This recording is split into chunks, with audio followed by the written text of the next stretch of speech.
नाजरीन, मैं हूँ आपकी होस्ट अनीशा और आप देख रहे हैं वीकेंड शाइन विद अनीशा। कैसे हैं आप लोग? ठीक ठाक? मैं भी बिल्कुल ठीक हूँ और मेरी दुआ है आप हमेशा हंसते मुस्कुराते रहें, खुश रहें, आबाद रहें और इसी तरह मेरा शो देखते रहें, पसंद करते रहें, मोहब्बत करते रहें। और क्योंकि सिलसिला कहते हैं ना, जब तक चलता रहे तब तक आप लोग सब साथ जुड़े रहते हैं। तो आप लोग मेरे साथ जुड़े हुए हैं, मुझसे प्यार कर रहे हैं, मेरे शो को पसंद कर रहे हैं। अच्छा, प्यार इसी तरह से आपका मुझे पता चलता रहता है कि आप मेरे शो पे कॉल करते हैं, मुझे बताते हैं कि आपका शो अच्छा है, आप अच्छा शो कर रही हैं, आपके जो गेस्ट आ रहे हैं वो आप अच्छे गेस्ट बुला रही हैं। हमें कुछ जो है कहते हैं ना कि आपको सीखने का अमल जो है ना वो रुकना नहीं चाहिए, कुछ ना कुछ सीखते रहना चाहिए ताकि आप ज़िंदगी में जो तरक्की के रास्ते हैं वो बंद ना हो और वो आगे आप तरक्की करते रहें। तो ये सारी चीज़ें हमारी कोशिश होती है कि हम अपने शो में इस तरह के गेस्ट बुलाएं कि आपको भी जिन चीज़ों की नॉलेज नहीं है वो चीज़ें आपको पता चलती रहें। ठीक है जी। साथ साथ ये आज है जी संडे का दिन, इतवार का दिन। पहले होता था संडे का दिन इस तरह से कि जब मैं देखती थी कि संडे का दिन होता है, हम लेट उठते हैं, आप अपनी नींद पूरी करते हैं क्योंकि पूरा एक वीक आप ऑफिस जॉब जो भी आप जॉब करते हैं वहाँ जाते हैं, तो फिर संडे का दिन ये होता है कि हमने अपनी नींद पूरी करनी होती थी। अब ये है सिलसिला कि संडे वाले दिन मैं जब शो पे आती हूँ तो मुझे बड़ी खुशी होती है और मुझे बड़ा अच्छा लगता है देख के कि मैं नाश्ते की जो छोटे छोटे रेस्टोरेंट है या ढाबा की तरह बने हुए हैं या जिस तरह के भी है, मैं वहाँ फैमिलीज़ को बैठे हुए देखती हूँ, मैं दोस्त आपस में मिलके 4-6 दोस्त नाश्ता कर रहे हैं। मतलब ये चीज़ बड़ी अच्छी लगती है कि आप सुबह सुबह उठ के उस दिन को अपना भरपूर इंजॉय करते हो, अपने आप को टाइम देते हो। सबसे पहली चीज़ ये है कि जब आप सारा दिन काम करते हो, चाहे वो कोई ऑफिस वर्क है या आप किसी किस्म की भी कोई भी जॉब करते हैं, तो शाम को रात को आधा एक घंटा आप अपने आप को ज़रूर टाइम दें। आप बाहर जाएं, दोस्तों के साथ बैठें, रिलैक्स फील करेंगे। वो जो सारा दिन का एक जो सारी प्रॉब्लम्स और टेंशन और हर चीज़ आपके दिमाग में होती है, आप यकीन करें वो सब ख़त्म हो जाती है और एक आप अंदर की जो खुशी है वो बाहर आती है और आप रिलैक्स रहते हैं। तो इसके लिए अपने आप को लाजमी टाइम देना है, वरना आप यकीन करें कि आप डिप्रेशन में चले जाएंगे। तो इस चीज़ को आपने ज़रूर करना है। अच्छा जी, हमारे साथ हमारे गेस्ट भी मौजूद हैं, उनसे भी आपको मिलवाऊंगी, उनसे भी बात करूंगी। आप हमें लाइव कॉल कर सकते हैं। लाइव कॉल करने के लिए आपकी टीवी स्क्रीन पे हमारे फ़ोन नंबर आ रहे हैं, आप उससे भी बात कर सकते हैं। हमारे जो गेस्ट मौजूद हैं आप उनसे भी बात कर सकते हैं। हमारे साथ मौजूद हैं जी अशरफ गौरी, माहिर इस्लामी माशियात, director king chemical engineer company. उनको मैं वेलकम करती हूँ अपने शो पे। अस्सलाम वालेकुम, कैसे हैं आप? और ठीक अच्छा ठाक। जी। अच्छा ये बताएं, कराची सबसे पहले तो मैं एक आपसे ये सवाल पूछूंगी कि कराची आज से 20 साल जैसे पहले था, आपको अब वैसा ही नज़र आता है? हाँ, मैं ये कहूँगा कि कराची 20 साल पहले ज़्यादा बेहतर था। अच्छा। अभी तो आप कंडीशंस आपके सामने ही हैं। जिस तरह का यहाँ का जो इंफ्रास्ट्रक्चर था 10 साल 15 साल पहले, ब्रिजेज़ हैं, अभी मैं आ रहा था तो जो सड़कें हैं वो बहुत ज़्यादा खड्डे हैं और सेवरेज की लाइनें हैं। पूरा मतलब कराची ऐसा लगता है कि कराची की जो मैनेजमेंट है वो कहाँ है, मुझे नहीं दिख रही फ़िलहाल। क्योंकि कुछ पार्क्स ऐसे हैं जहाँ हम अपनी फैमिली को शाम को ले जाते हैं, वो भी चंद एक पार्क हैं।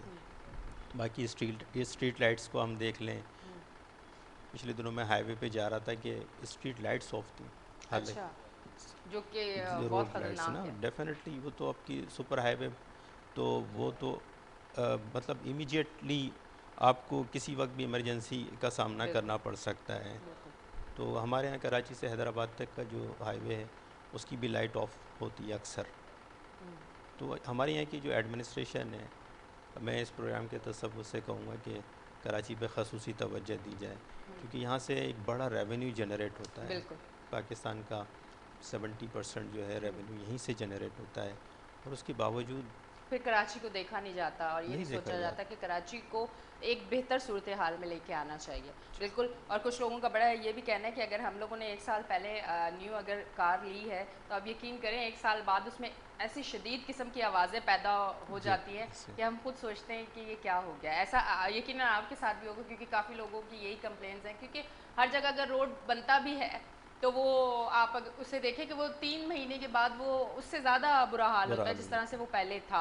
होता कुछ यूँ है कि जो एक सिस्टम है ना कि आप लोगों ने अगर रोड बनाना है उससे पहले जो गटर लाइन या जो भी चीज़ें वो आप पहले कर लें, वो आप रोड बनाने के बाद फिर ऊपर से ही सारे वो गटर ऊंचे ऊंचे बना लेते हैं और रोड के बीच में काफ़ी रोड मैंने ऐसे देखे कि रोड के बीच में बना है जो कि एक्सीडेंट का बाइस बन सकती है। जी तो एग्जैक्ट। इन चीज़ों को पे गौर करना चाहिए। अच्छा जी, मैं आपकी तरफ आऊँगी। पिछले 50 साल से पाकिस्तान की मईशत का बुरा हाल है, उस पर आप क्या कहना चाहेंगे? देखिए, पाकिस्तान की मईशत का बुरा हाल है और मज़ीद बैड टू वर्स की तरफ जा रहे हैं हम। हमें पीछे 20 साल पहले जाना पड़ेगा।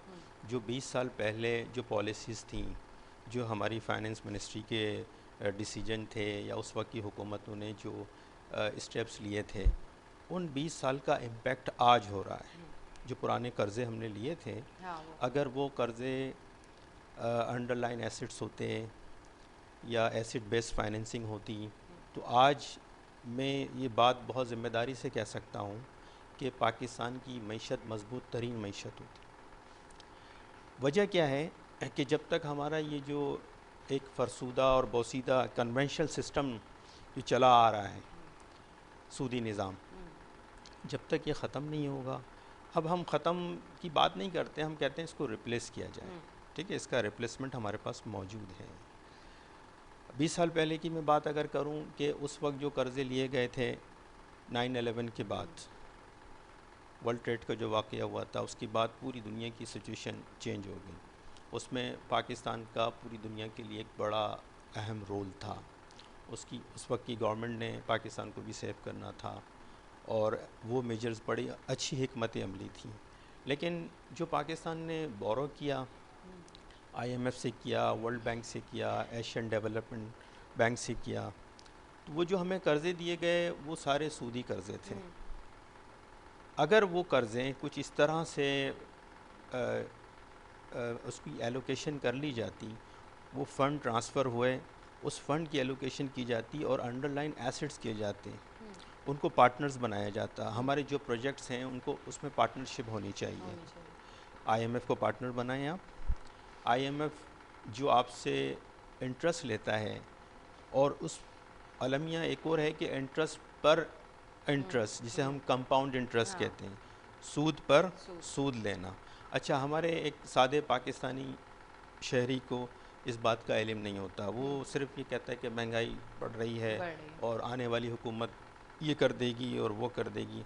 इन 20 सालों में कितनी हुकूमतें आईं और चली गईं, लेकिन हमारा जो सिस्टम है वो स्टिल वही है, वही स्ट्रेटजी है, वही हिकमत अमली ये लोग अपनाते हैं और उसी पे ही चल रहे हैं, डिक्टेशन पे चल रहे हैं।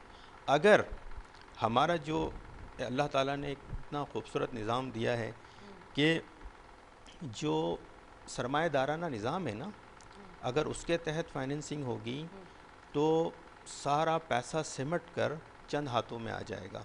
अब दुनिया के जो 150 ममालिक हैं या 100 से ज़ायद ममालिक हैं, इन सब का फाइनेंस सिमट कर G8 कंट्रीज़ में आ गया है, G20 और G8 कंट्रीज़। ठीक है, ये IMF के स्टेक होल्डर्स हैं, वर्ल्ड बैंक के स्टेक होल्डर्स हैं। ठीक, अब हमें, चूँकि हम बात करते हैं कि भाई इंटरेस्ट फ्री होना चाहिए, रिबा फ्री होना चाहिए, पाकिस्तान सूद बाकायदा ख़ुद एक लानत है।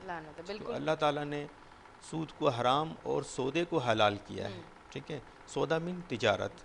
हम ये कहते हैं कि जो हमारे इंस्टीट्यूशंस हैं, जो बैंक्स हैं, हम उनको एक ट्रेड में कन्वर्ट करें, उनके साथ हम बजाय बोरिंग करें या वो हमें मनी लेंड करें, वो हमें हमारे साथ पार्टनरशिप करें। यही बात हम माइक्रो लेवल से लेके मैक्रो लेवल की बात करते हैं, इनफरादियत से लेके इज्तिमाइयत तक की बात करते हैं, क्योंकि इस्लामिक इकनॉमिक्स जो है वो सबको कवर करती है, एक फ़र्द को भी कवर करती है और पूरी सोसाइटी को भी कवर करती है। तो हम बात अगर फ़र्द की करें, एक शख्स की जो डेली वेजेस या सैलरी है हमारे यहाँ 20,000 से 25,000 होते हैं। ठीक है, अब 123 रुपये का पेट्रोल है। ठीक, अगर मैं 2,000 रुपये का पेट्रोल अपनी गाड़ी में डलवाता हूँ, उस पर 37 रुपये गवर्नमेंट टैक्स लेती है, तो एक मोटर बाइक वाला, अपनी ड्यूटी पे जाने वाला शख्स, 20,000 रुपये कमाने वाला, वो भी 37 रुपये दे रहा है। एक मिडिल क्लास, एक अपर क्लास जो 20 लाख कमाता है, वो भी 37 रुपये दे रहा है। तो वो जो बेचारा डेली वेजिस पे है, वो जो इन पॉलिसीज़ का जो इम्पैक्ट पड़ता है एक गरीब तबके पे ज़्यादा पड़ता ज़्यादा है। पड़ता है। लेकिन वो इतना सादा है, वो ये समझता है कि हुकूमतों के आने जाने से शायद हम्म। उस बड़ी हॉप्स होती हैं कि हम्म। शायद ये हुकूमत आएगी तो अब महंगाई कम होगी, हम्म। जबकि ऐसा नहीं होता। हुकूमतें आती हैं वो ख़ुद मजबूर हैं, हम्म। क्योंकि जब तक वो अपना सिस्टम पीछे से चेंज नहीं करेंगे। मिसाल के तौर पे लास्ट संडे मैं न्यूज़पेपर में पढ़ रहा था कि $6 बिलियन की ट्रेंच IMF स्टाफ लेवल पर बात हो रही है, मिलने वाली है। अगर ये कर्ज़ा हम्म। ये कर्ज़ा अगर इसको अभी से एलोकेट करें कि भाई हम आपने कहीं यूज़ करना है ना, हाँ, उसकी एलोकेशन करें। बिल्कुल। एलोकेशन करने के बाद IMF के साथ आप उसको पार्टनरशिप में लें। मिसाल के तौर पे मोटरवे बनाना है, कोई डैम्स बनाना है, या पिछले कर्ज़े देने हैं, जो हमारा जो करंट अकाउंट है डॉलर्स जिसमें आते हैं जाते हैं, और वो उसका पेमेंट और जो मोड ऑफ पेमेंट है या पेमेंट करने की जो शरह है वो डिसबैलेंस है।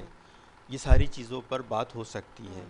बहुत इसकी जो मैं टेक्निकल चीज़ें बताना चाहता हूँ, वो टेक्निकल चीज़ें ये हैं कि 20 साल के लिए पार्टनरशिप कर लें आप। हाँ, ठीक है। किसी भी कैसे कराची में ग्रीन लाइन का मंसूबा है, ऑरेंज ट्रेन के मंसूबे हैं, जो मेगा प्रोजेक्ट्स हैं, उसमें आप पार्टनरशिप की बात करें। पार्टनरशिप की बात में ये होगा कि लॉन्ग टर्म भी कर सकते हैं, शॉर्ट टर्म भी कर सकते हैं। उसमें प्रॉफिट रेशो तय कर लें, बजाय इंटरेस्ट के, सूद के, मनी पर पैसा देना। ठीक है, क्योंकि जो करेंसी है इसकी जो हकीकत है वो एक्चुअली मीडियम ऑफ एक्सचेंज है। इस्लाम में मीडियम ऑफ एक्सचेंज है, इससे बढ़कर कुछ नहीं है। आपने पैसे दिए और दूसरी चीज़ ले ली, सब्जेक्ट उसको चेंज करना।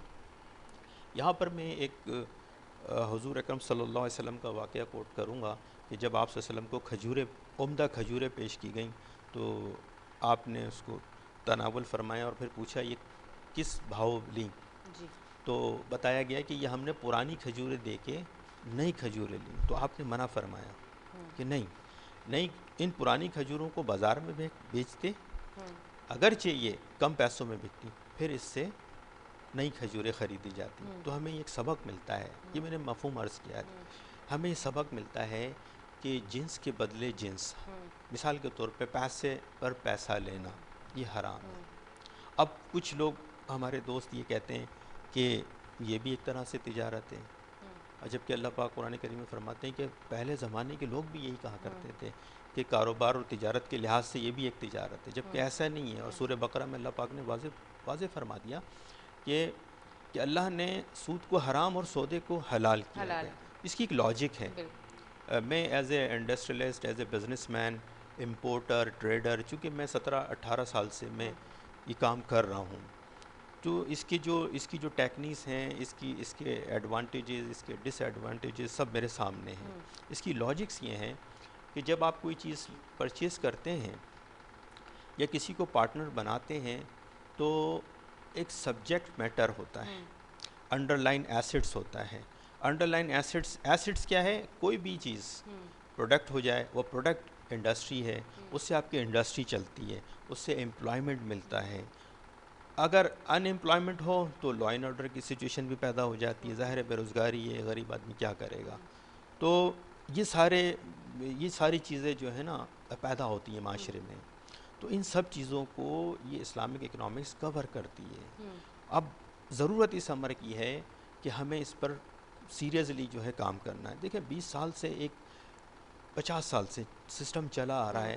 पहले पाकिस्तान का कर्जा कुछ था, आज 38,500 अरब रुपए इस पे भी हम आएंगे, पर उससे पहले मैं ये कहना चाहूँगी कि मईशत का बुरा हाल, ये मेरा आपसे सवाल था।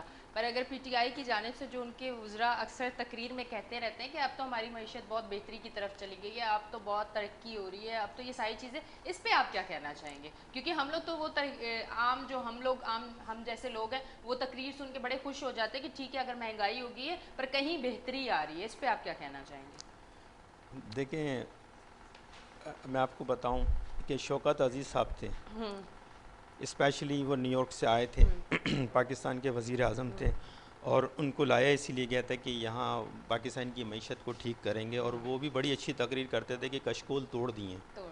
सुना होगा आपने। अब सवाल ये पैदा होता है तो कशकोल तो अभी वहीं का वहीं है, तो उस वक्त की क्या पॉलिसीज़ थी? देखिए मईशत का बुरा हाल, अभी जो करंट की मैं बात बताऊं, ये तो ओवरसीज़ पाकिस्तानी भाइयों ने हमें 29 अरब डॉलर जो रेमिटेंसेस की हैं, ये तो अल्लाह का एक इनाम है कि जी उन्होंने पैसे भेजे, हमारा जो करंट अकाउंट है वो बढ़ गया, ठीक है। हमारी एक्सपोर्ट से ज़्यादा पैसा हमें रेमिटेंस की मद में आ गया, ठीक। ये तो ठीक है, वो कहते हैं कि जी मईशत का बहुत अच्छा हाल है, लेकिन ये सब शॉर्ट टर्म है, ये सब टाइमिंग बातें हैं, ये 4-6 महीने की बातें हैं। असल बात ये है कि आप एक कांस्टेंट पॉलिसी बनाएं, सीधा एक ऐसा रोड मैप बनाएं कि ये प्रॉब्लम सारे ख़त्म हो जाएं। ये प्रॉब्लम ख़त्म तभी होंगे, जैसा कि मैंने आपसे कहा, कि पार्टनरशिप, जिसको हम इस्लामिक मोड ऑफ फाइनेंस में मुशारका कहते हैं, ठीक है, उस टर्म्स में वर्ल्ड बैंक को, एशियन डेवलपमेंट बैंक को और आईएमएफ को किसी भी प्रोजेक्ट में पार्टनरशिप में काम करें। बात यहाँ पूरी करूँगा, अधूरी रह गई थी, कि 20 साल की पार्टनरशिप अगर होती है किसी भी प्रोजेक्ट में, एक टाइम ऐसा आएगा कि हम उनको रीपेमेंट उनकी प्रिंसिपल अमाउंट के साथ कर देंगे और एसेट्स हमारा हो जाएगा, बजाय कि हम एसेट्स गिरवी रखवा रहे हैं। इस वक्त तो बड़ा बुरा हाल है कि एसेट्स आप गिरवी रखवा के, तो ये सारी चीज़ें जो है ना, हमें इसके लिए क्या करना होगा, बुनियादी चीज़। अच्छा, अगर हम ब्रेक ले लें फिर हाँ, डिटेल में यस, आके ब्रेक जी से जी बात करते हैं, क्योंकि ब्रेक की कॉल आ गई है। जी नाजरीन, आप देखते रहे हमारा show weekend shine with Anisha. 11 बजे तक हम आपके साथ हैं। अभी हम लेंगे एक छोटी सी ब्रेक, मिलते हैं ब्रेक के बाद।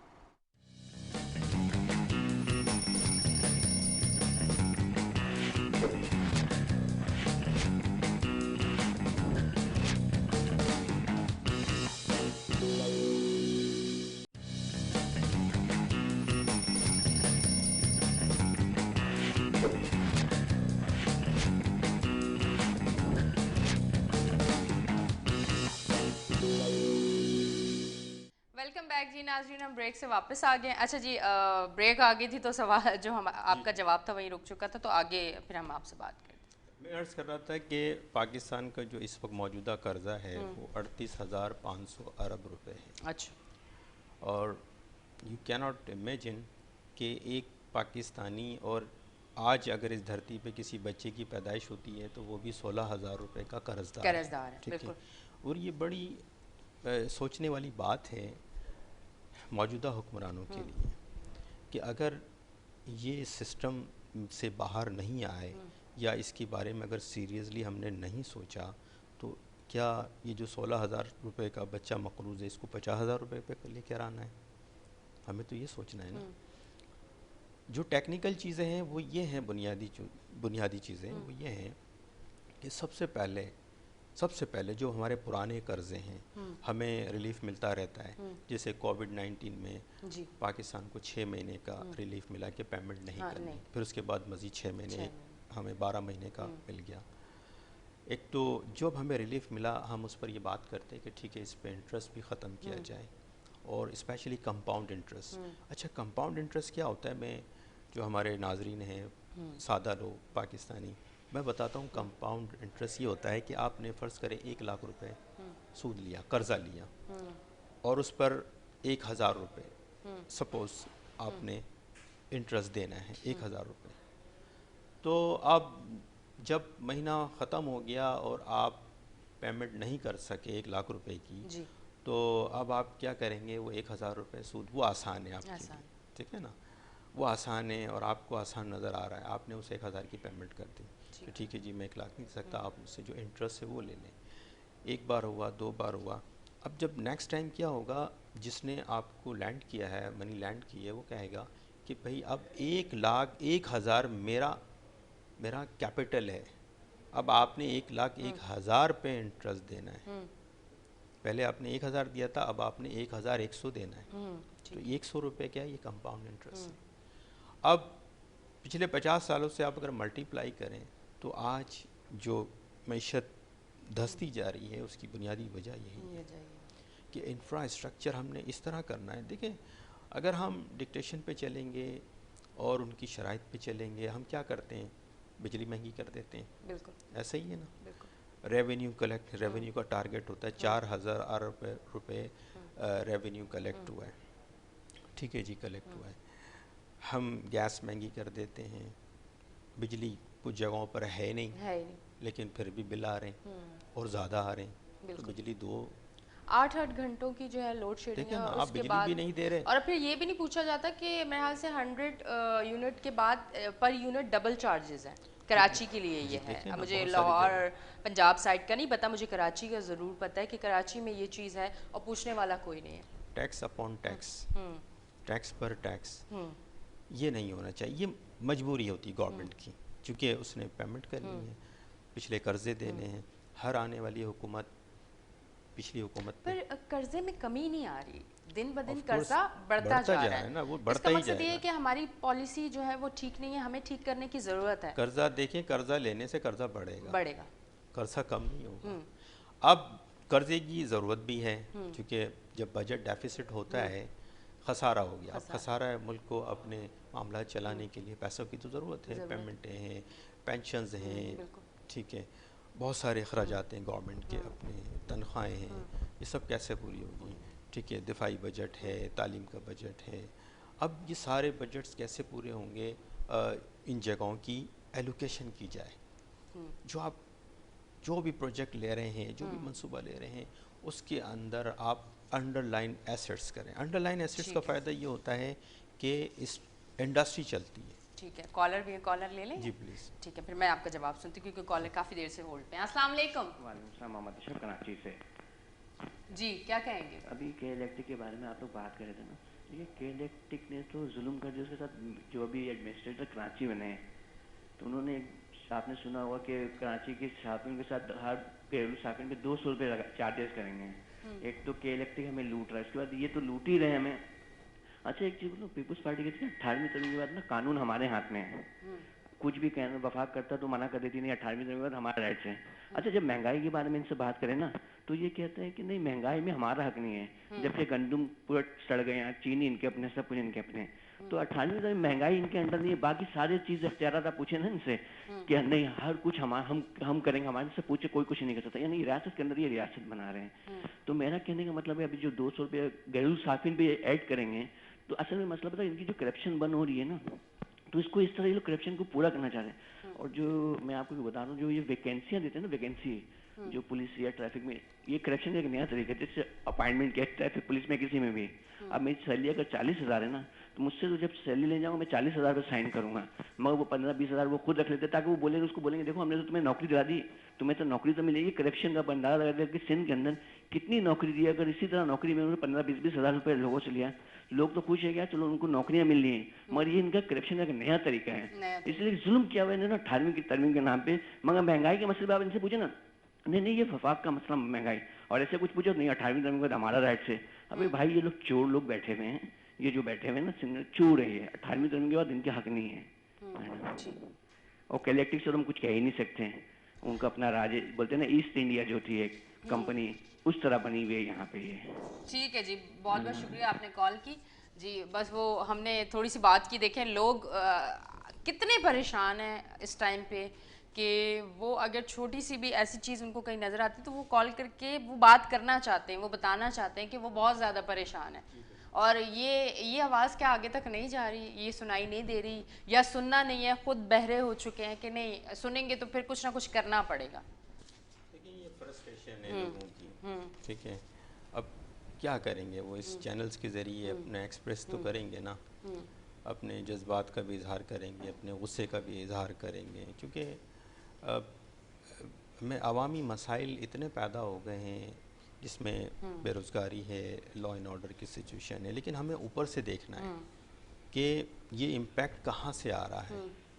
ये इम्पैक्ट वहीं से ही आ रहा है कि हम जो भी अर्न करते हैं वो आगे पे कर देते हैं। अभी 14 अरब डॉलर की पेमेंट करनी है पाकिस्तान को सूद की मद में। अब मुझे ये बताएं कि 14 अरब डॉलर यही अगर पाकिस्तान के पास अपने होते, ठीक है, ये वो कर्जा है जो पीछे से चला, हाँ, ठीक है ना। अब मौजूदा हुकूमत को ये चाहिए कि भाई अब ये रास्ते बंद होने चाहिए, ठीक है।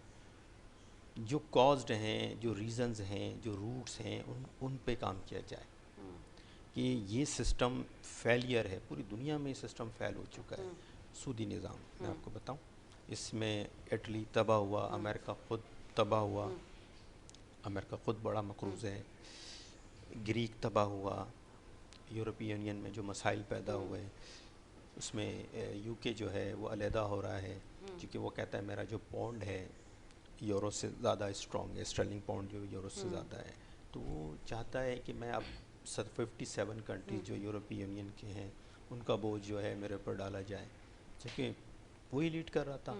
रीज़न बिहाइंड दिस कि इस जो सिस्टम है ये फेलियर सिस्टम है। आप देखें ना, इस्लामी कंट्री और यहाँ पे अगर सूद तो जी। बिल्कुल सूद तो होना ही नहीं चाहिए। जी जी और जी। फिर जब हम सब कुछ जानते बूझते हम इस्लाम को समझते हुए अगर उस चीज़ पे चलेंगे तो हमें फ़ायदा नहीं होगा, हमें नुकसान होगा। जी जी, बहुत अच्छी बात आपने कही। ये बात मैं करने ही जा रहा था, सोच रहा था कि देखिए ये एक इस्लामिक स्टेट है, ये इस्लामिक स्टेट, इसकी असास क्या है, इसकी बुनियाद क्या है, इस क्यों वजूद में आया, हम तो ये तो भूल ही गए ना। भूल ही गए, बिल्कुल। ये तो दो कौमी नज़रिया था। हम गैर मुस्लिमों के साथ हिंदू जो कल्चर था उसके साथ नहीं रह पा रहे थे, तो हमारे बड़ों ने डिसाइड किया कि हमारे लिए एक अलहदा मुल्क होना, हमारा खाना पीना, हमारा कल्चर, हमारी तहज़ीब, बल्कि हर चीज़ हमारी उनसे अलहदा थी। हमने एक सिस्टम बनाया। अल्लाह ताला ने पाकिस्तान एक नेमत के तौर पे हमें रमज़ान के महीने में अता किया। फरमाते हैं कि भाई जो चीज़ अल्लाह ताला रमज़ान में जिस चीज़ को वजूद बन जाए उसको वजूद दे देते हैं। पाकिस्तान बन गया। अब इसमें जो चीज़ अमलन नाफिज करनी थी, उस वक्त के जो बानियान थे वो ख़ुद कह रहे थे कि अब असल चैलेंज ये है कि इस मुल्क में जिस मकसद के लिए बना है वो अमलन होना चाहिए। हमारे यहाँ दोहरा निज़ाम चलता है, अदलिया का भी दोहरा निज़ाम है, एक शरई कोर्ट है, एक हमारी जो एक ट्रेडिशनल कन्वेंशनल कोर्ट है, ठीक है। तो इसी तरह हमारा माशी निज़ाम, एक शरिया बोर्ड बना हुआ है। वो तो शरिया बोर्ड तो ये उलमाए कराम की मेहनत है, इनकी जस्तजू है, इनकी एफ़र्ट्स है कि भाई अब क्या करें, इस तरह देख तो नहीं सकते ना कि जो चल रहा है चलने दो, कुछ तो एफ़र्ट्स करें ना। यहाँ तक पहुँचे, उसके बावजूद उनको काइबोर जो रेट है, Karachi inter bank offering rate, वो इनको वही लेना पड़ता है जो कन्वेंशनल का है। इनका अपना कोई ऑफरिंग रेट नहीं है। बहालत मजबूरी वो कहते हैं कि भाई चढ़ने के लिए कोई स्टेप तो चाहिए ना। वो मिसाल दी ना कि भाई अगर कहीं की सफाई करनी है, गन साफ़ करना है, तो आपने तो उतरना पड़ेगा। बिल्कुल बिल्कुल। तो इस तरह की उनकी एफ़र्ट्स हैं, इनकी जद्दोजहद है।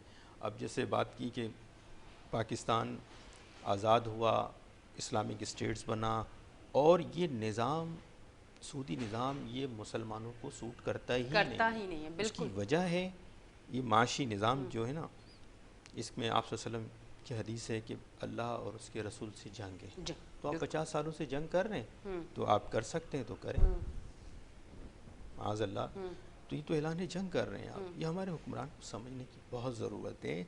मैं तो टेक्निकल बात करने यहाँ बैठा हूँ, मैं कोई फतवे देने नहीं बैठा। हलाल हराम ये तो काम उनका है।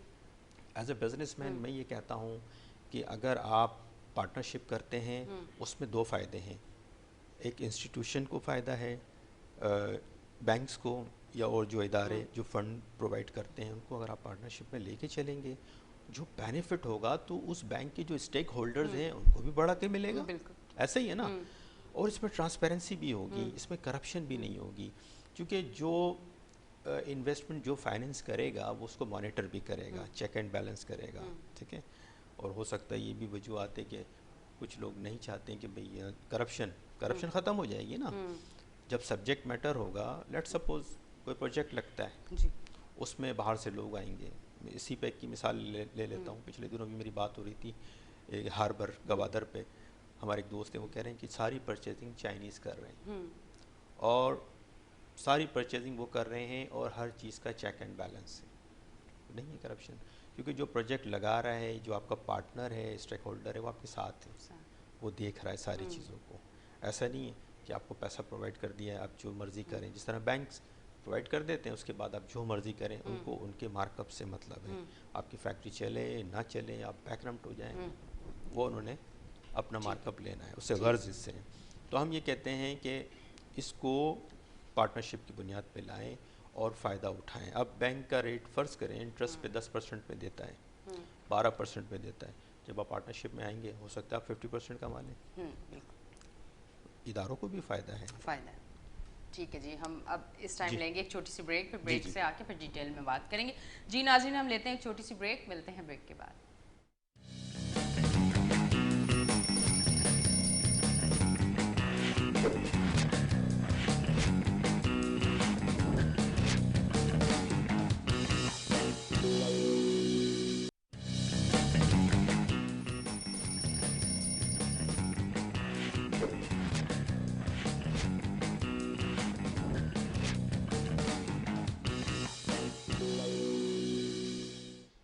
वेलकम बैक जी नाज़रीन, हम ब्रेक से वापस आ गए हैं और आप देख रहे हैं हमारा show weekend shine with Anisha. अच्छा जी, एक्सपोर्ट मार्केट के लिए और इसको बढ़ाने के लिए क्या हुकूमती इकदाम होने चाहिए, इसके बारे में आप क्या कहना चाहेंगे? देखिए, एक्सपोर्ट को बढ़ाने के लिए जो एसएमई सेक्टर हैं, छोटे छोटे कॉटेजेस इंडस्ट्रीज़ हैं, उनको इनक्रेज करना होगा। इसकी मिसाल चाइना की लेता हूँ मैं। चाइना में मेरा ट्रैवल रहता है कोविड से पहले, अब तो खैर 2 साल से कहीं ट्रैवलिंग हो ही नहीं रही है। तो वहाँ पर जो है कॉटेज इंडस्ट्रीज़ बहुत हैं, और वहाँ पे गवर्नमेंट ने agriculture bank of China different नाम्स से बैंक्स बनाए हुए हैं अच्छा। जो उनको सपोर्ट करते हैं। क्योंकि चाइना बहुत बड़ा है, 2 अरब की आबादी है, तो उनकी तो खैर एक्सपोर्ट ट्रिलियन डॉलर्स में है। तो उनकी जो पॉलिसीज़ हैं वो ये हैं कि एसएमएस, स्मॉल मीडियम एंटरप्राइजेस, उस सेक्टर को उन्होंने बड़ा इनक्रेज किया, जिसकी वजह से उनकी एक्सपोर्ट बढ़ी है। अब हमारे यहाँ जो एग्रीकल्चर बेस्ड चीज़ें हैं, जैसे कॉटन है, कॉटन को डिस्करेज करके उस पर शुगर कैन लगा दी, गन्ना लगा दिया। तो ये मैं समझता हूँ ये हिकमत अमली बहुत गलत है। कॉटन बेल्ट को ख़त्म किया जा रहा है, क्योंकि कॉटन तो हमारी मेन एक्सपोर्ट है, बहुत सारी चीज़ें। और जो सर्विस सेक्टर्स हैं उन पर तवज्जो दी जा रही है। हमें मैन्युफैक्चरिंग कंसर्न, एग्रीकल्चर, इसको फोकस करना है एक्सपोर्ट को बढ़ाने के लिए। और छोटे छोटे कर्ज़े, देखिए गवर्नमेंट इतनी मुखलिस होती है। मैं मलेशिया की मिसाल दूंगा। मलेशिया में पाम ऑयल की एक प्रोडक्ट होती है, पाम, पूरी वर्ल्ड में जो हम घी खाते हैं, पूरी दुनिया में जो है मलेशिया और इंडोनेशिया में मिलता है। तो वहाँ के जो उस वक्त के वज़ीर आज़म महातिर मोहम्मद, उन्होंने बड़ा काम किया है मलेशिया के लिए। उन्होंने उस एक्सपोर्ट को रोका, रॉ को। तो उन्होंने पॉलिसी बनाई कि अब हम इसको खुद रिफाइंड करके बेचेंगे। उसकी वजह क्या है कि 120 इंडस्ट्रीज़ चली हैं कि जब हम तो बिल्कुल सॉलिड लेते हैं और इसको भेज देते हैं, पैसा आ जाता है, डॉलर्स आ जाते हैं, तो हमारी जो जनरेशन है वो कैसे सीखेगी, कैसे उनको हम सिक्योर करेंगे। तो उन्होंने क्या करा कि उसको कहा अब हम फिनिश फॉर्म में एक्सपोर्ट करेंगे। ये एक बड़ी अच्छा इकदाम था उनके लिए। फिनिश फॉर्म में करने से क्या हुआ कि उससे रेलेवेंट जितनी भी इंडस्ट्रीज़ थी सब चल गई, बेहतरीन रोज़गार। इवन ये कि वहाँ पे तो छोटे छोटे कर्ज़े भी दिए जाते हैं, फ़ीमेल को भी कर्ज़े देते हैं वो। अच्छा। और हाँ, वो देखते हैं कि भाई नेशनल है, कुछ कर सकती है, चलो इसको सपोर्ट करो। एक बार देते हैं और 2 बार देते हैं, थर्ड टाइम में अगर वो पेमेंट नहीं कर पाती तो फिर वो मजबूरन उसको डिफ़ॉल्ट करते हैं। ठीक है। तो मैं समझता हूँ काम करने वालों के लिए इतनी सपोर्ट वहाँ मिलती है। फॉरेनर्स को भी बड़ा सपोर्ट करते हैं, उनको सिक्योरिटी देते हैं, प्रोटोकॉल देते हैं। बल्कि अगर वहाँ कस्टम क्लियरेंस के लिए अगर ऑनर ख़ुद चला जाए तो वो उसको चेयर पेश करते हैं। मेरा एक्सपीरियंस है ये। अच्छा। कि सर आप खुद आएँ अपनी गुड्स की क्लियरेंस के लिए। तो ये सारी चीज़ें क्या करती हैं, एक्सपोर्ट को बढ़ाती हैं। They are very sincere with their country, and इसीलिए वो अच्छी अच्छी पॉलिसीज़ बनाते हैं। हालांकि वहाँ पर भी ये सिस्टम था, उससे वो बड़ी तेज़ी से बाहर आए, और एक बड़ा जो उनका पोर्शन है वो इस्लामिक फाइनेंस को प्रमोट कर रहा है, उस पर काम भी कर रहा है। इसी तरह इंडोनेशिया है। तो हमें जो हमारी जो पॉलिसीज़ हैं उसको, हमारे यहाँ देखें रेड चिली है, बड़ी अच्छी है, उसको एक्सपोर्ट कर सकते हैं। हमारे यहाँ कॉटन है, टेक्सटाइल सेक्टर्स है, हम इनक्रेज नहीं करते। हमारा टैलेंट बहुत है। हमारे यहाँ क्या होता है कि एक कॉन्सेप्ट ले, एक माइंडसेट बना हुआ है कि उसने डिग्री लेके बाहर सेटल होना है, ठीक है। बल्कि ये नहीं सोचता एक नौजवान, वो भी मजबूर है, ज़ाहिर है हालात कुछ इस तरह के पैदा कर दिए हैं हुक्मरानों की तरफ से, क्या करें, अंधेरा ही नज़र आता है उसको। तो वो वहाँ से कनाडा, अमेरिका, यूरोप में सेटल हो जाऊँ, अपनी फैमिली देखूँ।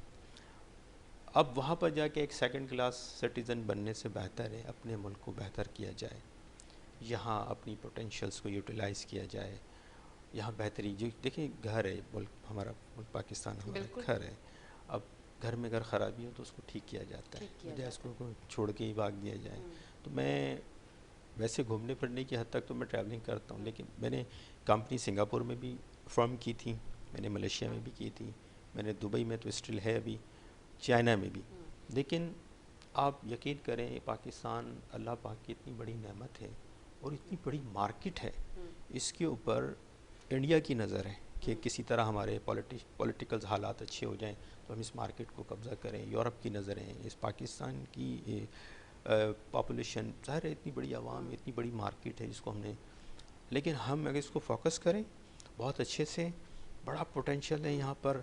कई हज़ार गारमेंट्स इंडस्ट्रीज़ हैं, कई हज़ार यहाँ फार्मास्यूटिकल्स हैं, 250-300 शुगर मिल्स हैं, तकरीबन 3 से 350 एडिबल ऑयल, कुकिंग ऑयल की इंडस्ट्रीज़ हैं, टैनरीज़ हैं, आर्टिफिशियल, ये लेदरी, अब ये टैनरी जिसे हम कहते हैं, ये हैं लेदर, बहुत पोटेंशियल है इस मुल्क के अंदर। लेकिन वहाँ पर कंपनी बनाना एक इशू है, एक मसला। देखें जी, यहाँ तो कोई भी काम करने के लिए वो बैठ जाता है, कहीं भी बैठ जाता कहीं है, भी बैठ दूसरी जाता है, जगह उसको लाइसेंस चाहिए, एक प्रॉपर लाइसेंस चाहिए, फिर वहाँ की म्यूनिसिपैलिटी आके सर्वे अच्छा। करेगी, फिर उसको वो पे करेगा, और अगर वो टाइमली पे नहीं कर रहा लाइसेंस तो उसका लाइसेंस कैंसिल, उसकी शॉप बंद। यहाँ तो पाकिस्तान तो आप नहीं समझते कि इन्हीं चीज़ों की वजह से वो मुल्क तरक्की कर रहे हैं और हम इन्हीं चीज़ों की वजह से और पस्ती में जा रहे हैं, क्योंकि चेक एंड बैलेंस नहीं है। अब अगर एक चीज़ और मैं साथ साथ ऐड कर लेती हूँ ताकि आप जवाब दे दें, आखिरी 5 मिनट है, कि आप देखें दुनिया भर में अगर टैक्स पे किया जाता है तो अगर कोई बेरोज़गार है या कोई भी मसला है तो उसको हुकूमत जो है वो पे करती है ताकि वो अपने जो महीने का खर्च है या जो भी है उसको वो परेशान ना हो। यहाँ पे आप देखेंगे जब कोरोना आया है, ये 2 साल से जो सिचुएशन है, लॉकडाउन बार बार लगता है, बहुत सारे लोग बेरोज़गार हो गए और आपको पता है कि काफ़ी सारे लोग अपना घर नहीं है, किराए के घर में रह रहे हैं और बेघर भी हुए हैं, और उसके साथ कुछ लोगों ने खुदकुशी भी की है। ऐसी भी चीज़ें, ऐसे केसेस भी साथ आए हैं। जब पाकिस्तानी टैक्स पे कर रहे हैं, हर एक छोटी बड़ी चीज़ पे हम टैक्स पे कर रहे हैं, तो जब इस तरह की सिचुएशन आई है, अगर नॉर्मल हालात में आप नहीं कुछ दे सकते, पर इस तरह की सिचुएशन में आप सिर्फ 2 या 3 बार राशन या थोड़े से पैसे आप 1 महीने में दे के ये तो नहीं समझ सकते ना कि 2 साल जी तक आपका सिलसिला चलता रहेगा। इस पे जी आप क्या जी कहना चाहेंगे कि टैक्स तो भरपूर हम दें, देखिए पर टैक्स, हमें क्या, अब बात अगली, मुझे पता है कि कर्ज बहुत ज़्यादा है, यही चीज़ नज़र आ रही है, पर जी बात जी ये जी है कि हम तो अपनी तरफ से सारे एफर्ट्स कर रहे हैं ना, अब बेहतरी आनी चाहिए। देखिए आवाम सबसे बड़ी चीज़ है, पहली चीज़ है एजुकेशन। हम जिन लोगों को इलेक्ट कर रहे हैं, ठीक है, हमारे यहाँ एजुकेशन का जो लिटरेसी रेट है वो बहुत लो है, जापान में 90%, 98% है। तो हम ऐसे लोगों का इंतखाब करें कि जो अहल हों और हम समझते हैं कि बेहतर हैं। सबसे सबसे जो अलमिया इस मुल्क का ये है कि इस मुल्क में तालीम का बजट ही नहीं है, कोई तालीम का ख़ास बजट हो, तालीम का चेक एंड बैलेंस हो। आप बिलीव करें कि जापान में अगर कोई बच्चा स्कूल नहीं गया तो जो नेबर हैं वो कॉल करके पुलिस को इन्फॉर्म करते हैं कि स्कूल ऑन है, बच्चा घर में क्यों है, और पुलिस आती है। अगर बच्चा बीमार है तो मेडिकल सर्टिफिकेट होना चाहिए। ये लाइबिलिटी समझते हैं नेबर भी कि स्कूल टाइमिंग में बच्चा घर पे क्यों है। ठीक है, ये क्या है, एक माइंडसेट है, एक लिटरेसी रेट इसी वजह से हाई है। हमारे यहाँ आपने कहा भी हम टैक्स भी दे रहे हैं और अब वेलफेयर स्टेट बनाया जा रहा है। ये मसले का हल नहीं है कि आप पैसे बांटें, किसी भी सपोर्ट प्रोग्राम में पैसे आप रोज़गार बांटें, टैलेंट बांटें, आप स्किल्ड बांटें, ताकि वो खुद कफ़ील हो। बिल्कुल, बजाय उसको आप वेलफेयर स्टेट बना रहे हैं, खाने खिला रहे हैं, कब तक खिलाएंगे हाँ, आप? आप सड़कों पर बैठ के खाने खिला रहे हैं, आप राशन दे रहे हैं, आप ये सारी चीज़ें दे रहे हैं, तो मुझे तो लग रहा है आवाम को एक दूसरे रास्ते की तरफ लेके जाया जा रहा है कि वो अब वो ये नहीं सोचते सुबह उठ के कि अब हमें काम कुछ के लिए करना है। मेहनत करनी है या आगे फ्यूचर के लिए कुछ सोचना है। वो स्ट्रगल नहीं कर रहे हैं, अब उन्हें पता है यहाँ से उठ के वहाँ जाना, वहाँ से दिन का भी खाना मिल जाएगा, रात का भी खाना मिल जाएगा और सारी चीज़ें हो जाएंगी। तो मेरे हाल से हम खुद इस चीज़ को समझना चाहिए कि हम गलत तरफ जा रहे हैं। आवाम को भी सोचना चाहिए कि नहीं, हमें खुद कुछ करना है। अगर कहते हैं ना, जहाँ हुक्मरान आप समझते हैं कि कुछ काम नहीं कर रहे, तो फिर कहीं ना कहीं कुछ फ़र्ज़ हमारा भी है, हमें भी अदा करना चाहिए। बहुत बहुत शुक्रिया, आप हमारे शो में तशरीफ़ लेके आए। शो का टाइम ख़त्म हो चुका है। जाते जाते अगर आप चंद अल्फाज में कुछ कहना चाहें, कोई मैसेज देना चाहें। मैसेज सिंपल यही है कि सबसे पहले तो हमें कि सबसे पहले मामला हमें अल्लाह ताला से सीधा करना है। फरमाएं कि जब एक शख्स का मामला अल्लाह से सीधा हो जाता है तो अल्लाह ताला मखलूक के साथ उसके मामला सही कर देता है। हमें अपनी इस्लाह करनी है। सबसे पहली चीज़ कि हम कहाँ हैं, हमारे ऊपर जो जिम्मेदारी है हम पहले वो पूरी करें। देखिए, हुकूमत को ब्लेम देना ये गलत है, वो गलत है। सबसे पहले हमें अपने आप को ठीक करना है। बुनियादी चीज़ें हम ठीक होंगे। देखिए, फ़र्द से माशरा बनता है, माशरे से फ़र्द नहीं। फ़र्द सारे अच्छे होंगे ना, एक एक फ़र्द। आज मैं ठीक हो जाऊँगा तो इस माशरे का एक फ़र्द ठीक हो जाएगा, कल दूसरा, तीसरा, चौथा, इस तरह सारे लोग ठीक हो जाएंगे। फिर हम अच्छे लोगों का इंतखाब कर सकेंगे। ये बुनियादी चीज़ आज। बिल्कुल जी, थैंक यू वेरी मच जी। नाजरीन, हम ब्रेक पे जाएंगे, पर ब्रेक पे जाते हुए मैं ये चीज़ ज़रूर कहना चाहूँगी कि इन्होंने बहुत अच्छी बात की है कि हमें पहले अपनी इस्लाह करनी चाहिए, हमें ख़ुद को बेहतर बनाना चाहिए। होता कुछ यूँ है कि हम अगर मैं एक आम सी बात करूँ, बड़े आसान अल्फाज में करूँ तो मेरे हाल से बड़ी आसानी से समझ आ जाएगी। मुश्किल अल्फाज में हो सकता है समझने में कुछ लोगों को समझ ना आए, तो मैं बहुत आसान अल्फाज में एक बात करूँगी कि हम कहीं अगर जॉब करते हैं या जिन लोगों के साथ काम करते हैं या जिन लोगों के साथ जुड़े हुए होते हैं, जब तक हम उनके साथ हैं तो हम बहुत अच्छे हैं, और जैसे ही हमारे मिजाज के ख़िलाफ़ कुछ हुआ तो हमारे अंदर मुनाफ़क़त आ जाती है। फिर हम उसी इंसान को गिराने के लिए खड़े हो जाते हैं, फिर हम उसी के लिए बहुत सारी चीज़ें सियासत कर रहे होते हैं कि नहीं अब इसको गिराना है। आप ये क्यों नहीं सोचते कि अगर कोई तरक्की के रास्ते पे जा रहा है या कोई मेहनत कर रहा है या कोई आगे बढ़ रहा है तो उसके लिए बड़ी मेहनत कर रहा है तो उसको अल्लाह की तरफ से तरक्की मिल रही है। इंसान भी जब आपके लिए बेहतर सोचेगा, जब अल्लाह आपको आगे चाहेगा कि आप आगे बढ़ो तो आपके रास्ते खुलेंगे। तो इंसान को मुनाफ़क़त से दूर होना चाहिए, कोशिश करनी चाहिए कि अपनी तरफ से पॉजिटिव रहे, सबके साथ अच्छा रहे। आपको आगे से अच्छा मिलता है तो बहुत अच्छी बात है, और अगर नहीं मिलता तो आपने तब भी अच्छा ही रहना है, क्योंकि ये जो जगह जहाँ अभी हम मौजूद हैं ये चंद सालों की है, यहाँ हमने कुछ अरसे रुकना है। और अच्छा, जो फिर हम लोगों ने जहाँ हमारा क़याम है, जहाँ हमने रहना है, जहाँ फिर रहना ही है और वही असल दुनिया है, तो उसके लिए क्या कमा रहे हैं, उसके लिए हमने क्या किया है, क्या उसके लिए सोचा है? नहीं सोचा। हम सिर्फ ये सोचते हैं कि मुझे 1 साल बाद ये गाड़ी लेनी है और उसको लेने के लिए मुझे पैसे किस तरह से जमा करने हैं। अच्छा, उसके लिए अगर मुझे साथ वाले की भी जॉब पे लात मारनी है तो मार देते हैं जी, कोई बात नहीं है, मुझे तो गाड़ी लेनी है। और अच्छा जी, मेरी सीट पे कोई और अगर आके बैठ रहा है तो मैंने इसको अब गिराना किस तरह से है, ये नहीं सोचना। आपने ये सोचना है कि आपने लोगों के दिल जीतने हैं, आपने अल्लाह को राज़ी करना है, ताकि आपकी वो दुनिया आबाद हो, वहाँ आपको ठंडी ठंडी हवाएं मिलें, वहाँ सुकून होना चाहिए। यहाँ तो बहुत सारे लोग आपके साथ जुड़ जाते हैं ना जब आप तकलीफ़ में होते हैं, वहाँ आप अकेले होंगे अगर आप तकलीफ़ में होंगे, सिर्फ आपको जवाब देना होगा। तो इस चीज़ का बहुत ख्याल रखें, अपना बहुत खुश रहें, आबाद रहें। अब हम जाएंगे एक छोटी सी ब्रेक पे, और ब्रेक के बाद मैं फिर से वापस आ रही हूँ और 11 बजे तक आपके साथ हूँ।